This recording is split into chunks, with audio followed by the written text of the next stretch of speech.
I bought 2 tickets to Maui and a bouquet of white lilies. It was supposed to be a surprise for our 15th wedding anniversary. Instead, it became the day my marriage ended. The flowers rested on the passenger seat as I drove toward the headquarters of Westbrook Medical Systems in Austin, Texas. The tickets were tucked inside a handwritten card in my purse. For weeks, my husband Ryan had been distant. Late meetings. Business trips. Endless phone calls. I told myself it was stress. After all, we had built this company together. 15 years earlier, Ryan had the vision. I had the money and the connections. My father's investment fund financed the first years of the business while Ryan became the public face everyone admired. I never cared about recognition. I cared about us. That morning, I wanted to remind him of that. The lobby buzzed with excitement when I arrived. Employees carried champagne glasses. Gold balloons floated near the ceiling. A large banner hung above the central atrium. "Congratulations." I smiled. Maybe Ryan had organized a company celebration. The receptionist pointed toward the crowd. "You're just in time," she said. Applause echoed through the building. I walked toward the atrium. More than 100 employees stood gathered around a decorated stage. Then I saw Ryan. My husband stood beside a woman I recognized immediately. Sophia Bennett. The company's newly hired chief operating officer. Young. Smart. Ambitious. And standing much closer to my husband than any employee should. I slowed my steps. Something felt wrong. Then Ryan took a microphone. "I've never been happier than I am today," he announced. The crowd cheered. Sophia wiped tears from her eyes. My stomach tightened. Ryan reached into his jacket pocket. For a moment, my brain refused to understand what was happening. Then he dropped to one knee. The room exploded with applause. I froze. Sophia covered her mouth. Ryan opened a small velvet box. A diamond sparkled under the lights. "Will you marry me?" he asked. She nodded before he even finished speaking.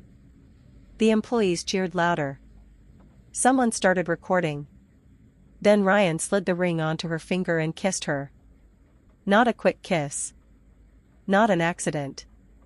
The kiss of a man who had already erased his wife from his life. My hand loosened around the flowers. One of the lilies slipped to the floor. Ryan's eyes suddenly lifted. Across the crowded atrium, he saw me. The smile disappeared from his face. His entire body went still. For a second, neither of us moved. Sophia followed his gaze. She looked at me politely. Like a stranger. Like she had no idea who I was. And in that moment, I understood something worse than the affair itself. Ryan hadn't simply betrayed me. He had rewritten reality. In his new life, I no longer existed. I walked out before anyone could say a word. No one stopped me. No one chased after me. The employees were too busy celebrating a future built on a lie. By the time I reached my SUV, my hands were shaking. I sat behind the wheel and stared at the anniversary card lying on the passenger seat. Inside were the tickets to Maui. A luxury beachfront resort. 5 days. The trip Ryan and I had talked about for years. I opened the card one last time. Then I tore it in half. Not because of anger. Because of clarity. The woman who had written those loving words no longer existed. My phone rang. Ryan. I ignored it. A second call came immediately. Then a third. By the time I started the engine, he had called 12 times. I drove home. Halfway there, I called my attorney. Nathan Brooks answered on the second ring. "Olivia? Everything okay?" "No." The single word was enough. What happened? My husband just proposed to another woman in front of his employees. Silence. Then, I'm coming over. Don't. Another pause. What do you need? I looked through the windshield. The answer came surprisingly easily. I need you to activate the ownership protections. Nathan inhaled sharply. Are you sure? Very. The company had always belonged mostly to my family's investment group. Ryan was the CEO. The face. The celebrity founder. But my family trust still controlled 78% of the voting shares. Most people inside the company had forgotten that. Ryan apparently had too. By the time I reached home, my phone showed 73 missed calls. 22 texts. 6 voicemails. All from Ryan. The first message read, "Please let me explain." The last one said, "Call me now. This is getting out of control." I almost laughed. Getting out of control? As if his public engagement had happened by accident. As if someone else had forced him onto one knee. Nathan arrived 30 minutes later carrying a briefcase. We sat at the kitchen table. "Once we file this notice," he said, "the board will be informed immediately." "Do it." He studied my face carefully. "You understand what happens next?" "I think so." "The acquisition deal Ryan has been negotiating?" I nodded. "It will probably collapse." "Okay." "The lenders may freeze financing." "Okay." "The board could suspend him pending review." For the first time that day, I felt something close to peace. Not revenge. Not satisfaction. Justice. "Okay," I said again. Nathan opened his laptop. Several minutes later, the formal notice was sent. My family trust was withdrawing financial support and demanding an emergency governance review. The email reached every board member. Every major investor. Every senior executive. Including Ryan. My phone immediately started ringing again. This time, I answered. "Olivia." Ryan shouted. His voice sounded panicked. "What the hell are you doing?" I leaned back in my chair. For the first time in years, I felt completely calm. I'm reminding everyone who actually owns the company. The silence on the other end lasted 3 full seconds. Then Ryan whispered, "You wouldn't destroy everything we've built." I looked at the wedding photo hanging across the room. The smiling couple in the frame suddenly felt like strangers. "No, Ryan," I said quietly. "You already did that." Ryan arrived 20 minutes later. He didn't even bother parking properly. His black SUV sat crooked in the driveway as he rushed toward the front door. The moment I opened it, he stepped forward. "Olivia, listen to me." His expensive suit was wrinkled. His hair was messy. For the first time in years, he looked like a man who had lost control. I stayed in the doorway. What exactly should I listen to? His eyes darted around nervously. The engagement wasn't supposed to happen like that. I stared at him. Of all the explanations he could have chosen, that was the one he went with. "Interesting," I said. "So your problem isn't that you proposed to another woman. Your problem is that I saw it." His face tightened. "That's not what I meant." "Then tell me what you meant."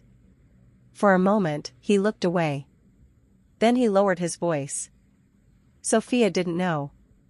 The words caught me off guard. "Didn't know what?" Ryan swallowed.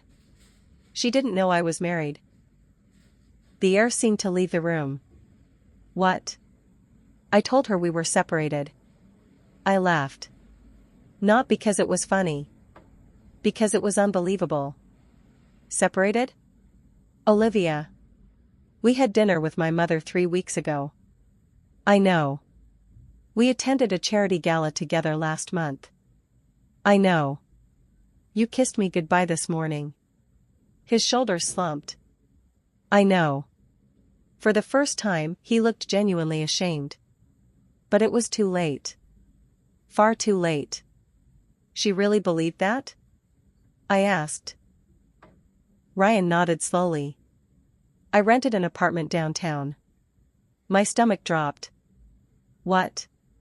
I told her I lived there. For several seconds, I couldn't speak. The lies weren't impulsive. They weren't reckless mistakes. They were planned. Carefully built. Maintained for months. Maybe years. Every late-night meeting. Every unexpected business trip. Every excuse. Every story. Suddenly they all made sense. My phone buzzed. A message from Nathan. Emergency board meeting scheduled for 7 p.m. I read it silently. Ryan noticed immediately. His face lost color. The board already knows? Yes. Olivia, please. The desperation in his voice was real now. Don't do this. I looked at him. Really looked at him. This was the man I had loved for 15 years. The man who once stayed awake all night helping me care for our sick dog. The man who held my hand when my father died. The man who promised me that success would never matter more than family. Somewhere along the way, that man had disappeared. Maybe gradually. Maybe years ago. Ryan, I said quietly, when exactly were you planning to tell your fiancé that your wife still existed? His eyes filled with panic. There was no answer. Because there wasn't one. At that exact moment, his phone rang. He glanced at the screen. The color drained from his face. I didn't need to see the caller ID. I already knew. The board had called. And his perfect new life had officially started to collapse. He answered with trembling hands. Hello? A long silence followed. Then I heard only 3 words. Effective immediately, Ryan. And whatever came next made him sit down as if his legs could no longer support him. At exactly 7 o'clock, the emergency board meeting began. I joined from my dining room. Ryan connected from his office. For years, that office had been his kingdom. Floor-to-ceiling windows. Custom furniture. Awards lining the shelves. Now he sat alone behind the massive desk, looking like a man waiting for a verdict. One by one, the board members appeared on screen. No one smiled. No one made small talk. The chairman cleared his throat. We have 2 issues before us tonight. Ryan straightened immediately. The chairman continued. First, allegations involving misrepresentation of personal circumstances to employees and executives. Ryan's jaw tightened. Second, concerns regarding corporate governance and disclosure obligations. The room fell silent.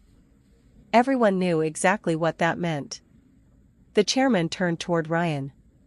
Mr. Bennett, did you represent yourself to Miss Sophia Bennett as an unmarried man? Ryan hesitated. Then nodded. Yes. Several board members exchanged looks. Did you inform her that you were legally married? No. Did you disclose that the majority ownership of Westbrook Medical Systems remains controlled by Olivia Parker Family Holdings? No. Another silence. This one felt heavier. For years, investors had treated Ryan like he owned the company.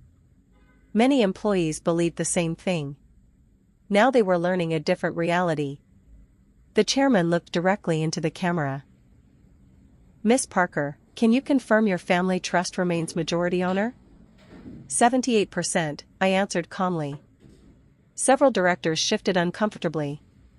Even some of them seemed surprised hearing the number out loud. Ryan rubbed his forehead. Then another face appeared on the screen. Sophia.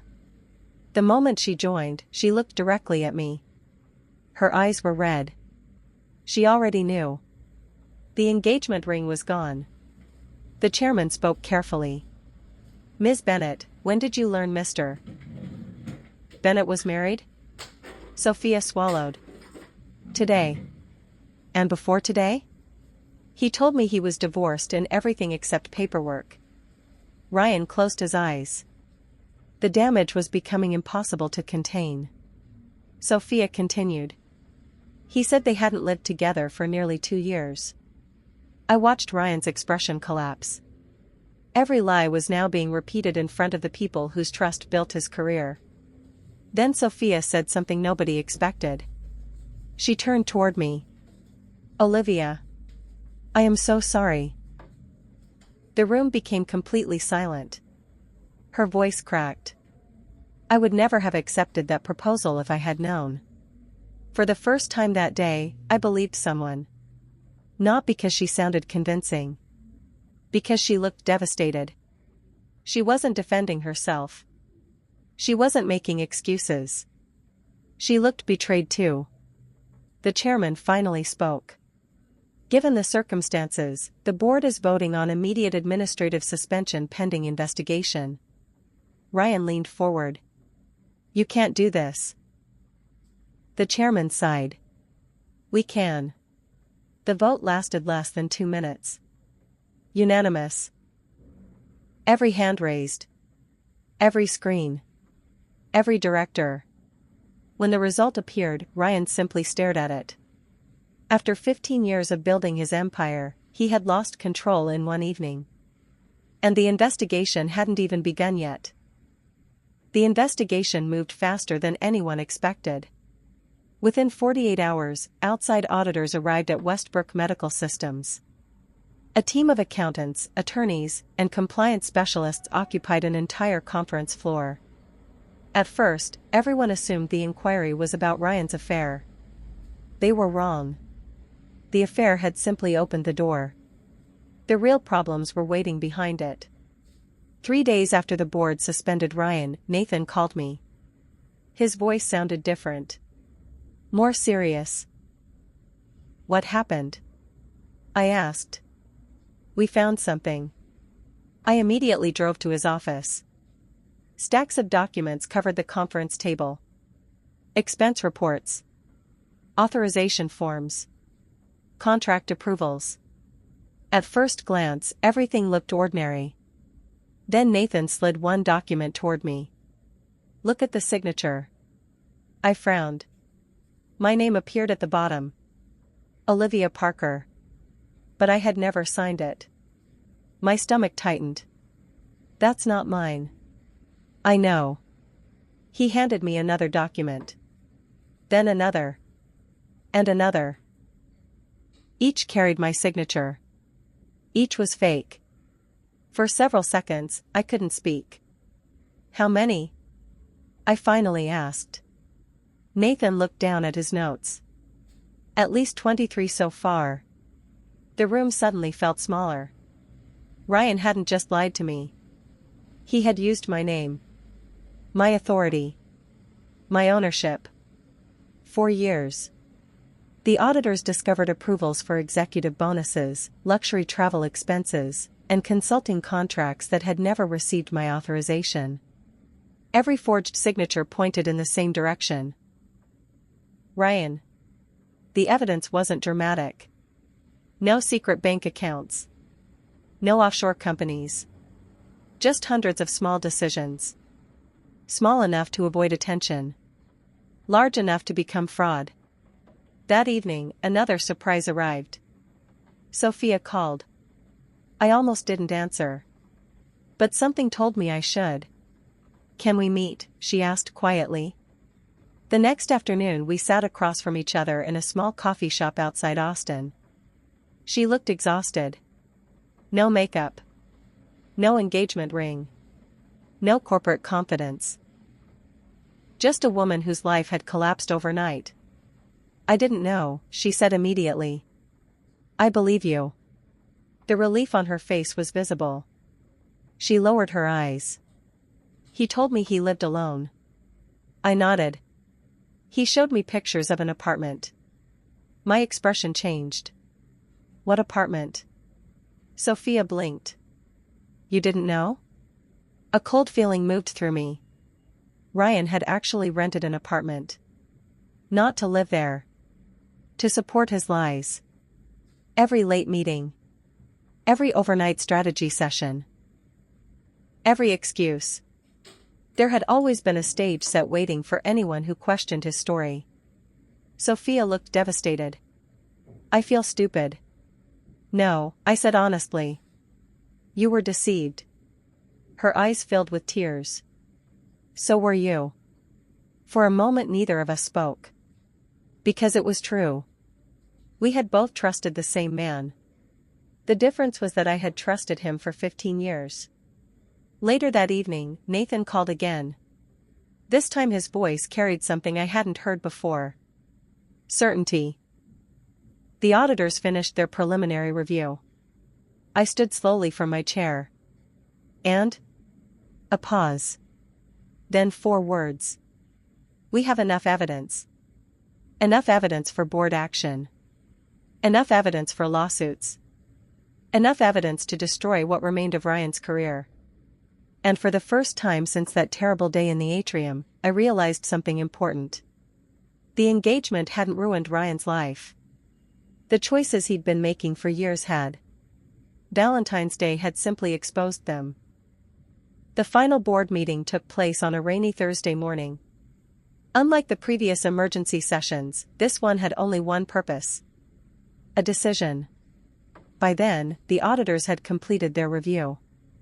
The findings filled hundreds of pages. Every director had received a copy. Every attorney had reviewed the evidence. And every excuse Ryan might have offered had already been dismantled by documents, timestamps, and financial records. I joined the meeting remotely. Sophia was there too. So were the auditors. Ryan appeared last. He looked older than he had just 2 weeks earlier. His beard was unshaven. The confidence that once filled every room he entered was gone. For years, he had been the man everyone listened to. Now he was the man everyone questioned. The chairman opened the meeting. The investigation has concluded. Nobody interrupted. The lead auditor began presenting the findings. Unauthorized expenditures. Misclassified expenses. Forged approvals. Corporate resources used for personal purposes. One slide after another appeared on the screen. No dramatic accusations. Just facts. Facts were enough. Ryan sat motionless. The chairman eventually turned toward him. Do you dispute any of these findings? For a long moment, Ryan said nothing. Then he slowly shook his head. No. The room fell silent. That single word carried more weight than any argument. Because everyone understood what it meant. The evidence was real. The signatures were forged. The deception had happened. The chairman folded his hands. Mr. Bennett, the board will now vote regarding your employment. Ryan looked down at his desk. No fight. No speech. No attempt to save himself. Maybe for the first time, he understood there was nothing left to defend. The vote began. One by one, each director cast their decision. Terminate for cause. Terminate for cause. Terminate for cause. Every vote was the same. Unanimous. 15 years after becoming the face of Westbrook Medical Systems, Ryan Bennett was no longer an employee. The chairman formally announced the decision. His executive compensation would be revoked. His remaining stock options cancelled. Civil recovery proceedings would begin immediately. When it was over, nobody celebrated. Victory wasn't the feeling in the room. Disappointment was. A company had nearly been damaged by the very person trusted to lead it. As the meeting ended, directors slowly disconnected. Soon only a few screens remained. Mine. Sophia's. Ryan's. For several seconds nobody spoke. Then Ryan looked directly at me. There was no anger left in his eyes. Only exhaustion. I never thought it would end like this. I believed him. People rarely imagine the consequences while they're making the choices that create them. You had 100 chances to stop, I said quietly. Ryan lowered his head. I know. For the first time since Valentine's Day, he wasn't trying to justify anything. He wasn't blaming stress. He wasn't blaming success. He wasn't blaming mistakes. He was simply facing the truth. And sometimes the truth is the heaviest consequence of all. A few moments later, his screen went dark. The call ended. And so did the career he had spent half his life building. But for me, the story wasn't over. Because losing his job was only the beginning of what Ryan was about to lose. 3 days after the board meeting, Ryan came to the house. This time, he didn't pound on the door. He didn't call 20 times. He simply knocked once and waited. Through the window, I barely recognized him. The expensive suits were gone. The polished executive image had disappeared. He looked tired. Smaller somehow. As if losing power had stripped away part of his identity. I opened the door but didn't invite him inside. For a moment, neither of us spoke. Finally, Ryan looked down. "I'm sorry." The words hung between us. Months earlier, hearing them would have meant everything. Now they felt strangely light. "Sorry for what?" I asked. His eyes lifted. "For all of it." I waited. "For lying." He swallowed. "For Sophia." Another pause. "For making you feel invisible." That one hurt. Because it was true. Not the affair. Not the engagement. The invisibility. The slow erasure that had happened over years. The way I had become a background character in a company and marriage I helped build. Ryan rubbed his hands together nervously. "I don't expect forgiveness." Good. The answer surprised him. But it was honest. He nodded slowly. "We filed for divorce yesterday, didn't we?" "Yes." The paperwork had already begun. With the prenuptial agreement and ownership structure in place, the legal process would be straightforward. Emotionally, however, nothing about it felt simple. Ryan looked toward the living room. "I keep thinking about how everything happened." I folded my arms. "And?" A sad smile appeared on his face. "I spent years believing I was the company." I didn't answer. Because he wasn't wrong. He had believed it. So had many other people. Until reality finally interrupted the story. I forgot who helped build it. The silence stretched between us. Then Ryan did something unexpected. He nodded. Almost like he was accepting a verdict. "I deserve this." For the first time since Valentine's Day, I believed something he said. Not because he wanted sympathy. Because he sounded defeated. A few minutes later he left. No dramatic goodbye. No final argument. Just a man walking away from the consequences of his own choices. 2 weeks later, the board invited me to headquarters. The atmosphere inside the building felt completely different. People greeted me by name. Not because I owned the company. Because they finally knew who I was. The chairman welcomed me into the executive conference room. "We need to discuss leadership." I already knew what was coming. The board wanted a new CEO. Most of them expected the answer to be obvious. One director finally asked the question. "Olivia, would you consider taking the position yourself?" Several heads nodded immediately. Years ago, I probably would have accepted. After all, I understood the company better than anyone. I owned most of it. I had helped create it. But as I looked around the room, I realized something important. I didn't want the job. Not anymore. The chairman looked surprised. "You don't?" I smiled slightly. "No." The room fell silent. Then I turned toward the other side of the table. Toward Sophia. She looked completely shocked. And that's when I made the decision that nobody expected. "I think Sophia should be CEO." The room went absolutely quiet.